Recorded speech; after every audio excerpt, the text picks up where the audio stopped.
Alright guys, so here's that second update I promised that I was going to send out earlier in the week. But there's a reason why I waited, and I wanted to show you guys something. So this is a 20 gallon, so we already did the 75. On Sunday I will do an update on both of them. But I just wanted to show you something that you guys don't normally see, and most people don't show this when they do their updates on their tanks. I'm going to show you what it looks like, this tank looks like, before I clean it. And you guys know I've been having an algae problem in this tank. So I just wanted to show you something, a couple things about this tank that you guys don't see. And like I said in the beginning when I started doing these video updates, I was going to show you everything. And I have been honest with everything, but I just want to show you what it looks like before I clean it. Before I prune it, before I pull off dead leaves, and before I clean the algae. So with this tank, I know that this light is pretty high. It's pretty bright light on this tank, and it's probably not enough CO2. I'm going to bump it up probably to maybe 4 bubbles a second, so we'll see how that works. But I want to show you some algae issues that you know I have but haven't seen them in its glory. And there you go. So the algae fix I've been doing for what, 2 weeks now, doesn't seem to work. Doesn't seem to be working. It looks like cobwebs over the plants and the gravel. So when I clean it, when I siphon this tank out, I just hover the siphon over the gravel, and it sucks that algae right off. It takes off the plants, takes off everything. Now, not every speck of it. So now I'm wondering if I'm gonna have to pull these plants out, clean them thoroughly, and then plant them. Is that the only way to get rid of this algae? I don't know. From what I've read, this stuff is due to lack of oxygen and lack of flow. I don't know how that's the problem, and I don't know if that's a problem in this tank, because I do have pretty good flow and pretty good oxygen. Let me go up here. I mean, I think for a 20-gallon tank, that should be enough oxygen. I should be getting enough, with that surface agitation. But maybe not. I don't know. I don't know if there's a way to test oxygen. I've never looked it up, but if you guys have any idea, maybe there is a way. So what I'm going to do tomorrow after the water change, before the water change or during the water change, siphon all this stuff up, take these plants out that are affected by this algae, thoroughly clean them off. I'll probably dip them also, and then replant them and see how that works. But it's it's pretty ugly, right? So I mean, a lot of from different effects. I have some algae on the heater that is red and dying now too. I don't know if that's from the algae fix or if that's just from I did, because I bumped up. I think I told you I bumped up the CO2 from 2 bubbles a second to 3 bubbles a second. So that's red and dying. But maybe it's the algae fix. I don't know if that affects that algae. Is that the beard algae? So besides that flow, oh yeah, it's red on there too. And honestly, in this tank, I have not used peroxide. I've been using peroxide in my 75 on spot treating stuff, and this stuff, honestly, I have not used it at all. So I'm thinking algae fix is killing this stuff too. I mean, I don't know what else would be. I'm not adding anything else. So then I have this power head here. So in this tank, it's kind of like like a cyclone, right? So you got the output of the filter going this way in the back. Then I have this power head on the left side in the front blowing this way. So it's like a whirlpool, I should say, right? And you can see all the little bubbles coming up, and we'll go back in on that regulator. Yeah, actually, you know what? I wonder if my tank's going low. No, it's... Hey, you know what? I'm actually about 2 bubbles a second right now. So I might have to crank this up. Maybe I'll turn that up. But otherwise, I mean, plants are healthy. Fish, the only thing I have in here are the out of sinkless cats. And again, I don't feed them, but they always have bellies on them, because I'm giving them plenty to feed with my lack of husbandry. Obviously, I am cleaning my tank and taking care of it, so it's really not too much of a husbandry issue. I do clean the tank and clean the glass. But they have plenty of algae to eat on the plants. So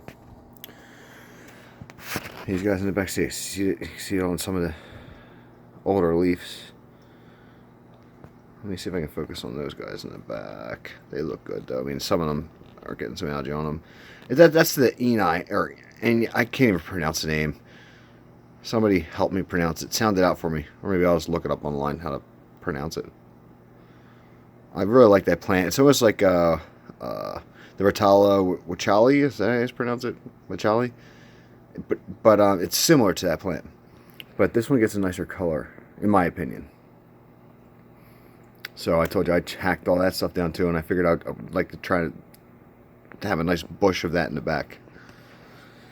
It's growing, so that stuff seems to do better when it gets closer to the light.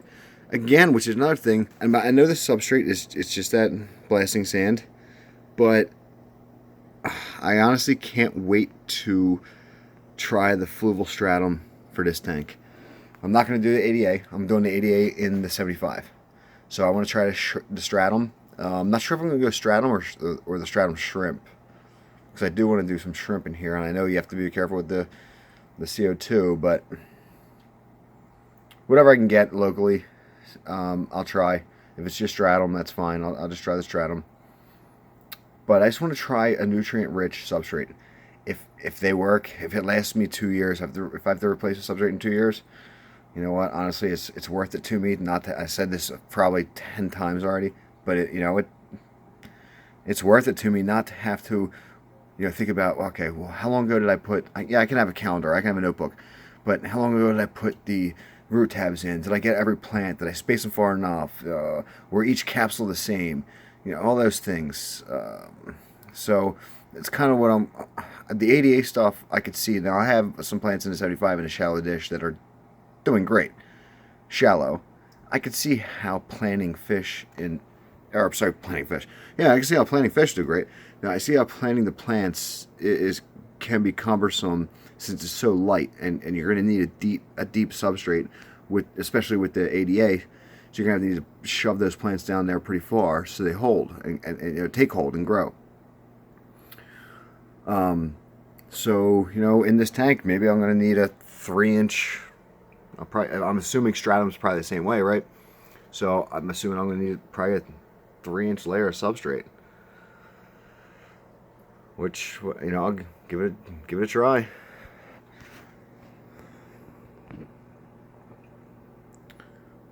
But again, I mean, everything's grown good in this tank, and like I said, the AR is growing, and I've never had it grow great before, and it's growing in a less nutrient-rich substrate right now.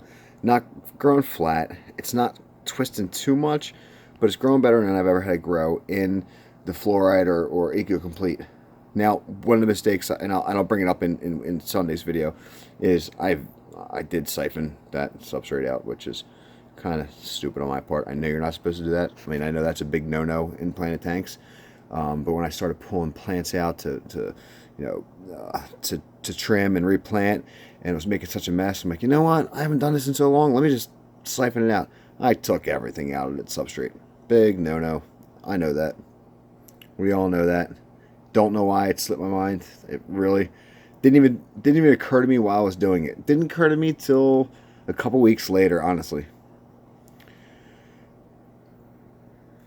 So that's about it for now, guys. And then Sunday I'll do another update, and I'll do an update on both tanks so you can see the before and after on this one. I kind of want to put something around here to hide the roots on the AR. I don't know if I can just go in there and trim them off, or maybe I'll put some Blaxa maybe around, like just covering, or just I don't know, just surrounding the borders. I don't know, but again, like I told you, this stuff might be going away if the stuff I planted behind it roots and takes off and grows well. So like I said, there's AR behind there. You can't really see too well, but we'll see how that goes. Java moss, I just threw in here because it was just in the other tank. I might have plans for Java moss later. Just like I have plans for the Fistons, right? It's been sitting on a mat for, I don't know, 6 months, 7 months. But what I might do is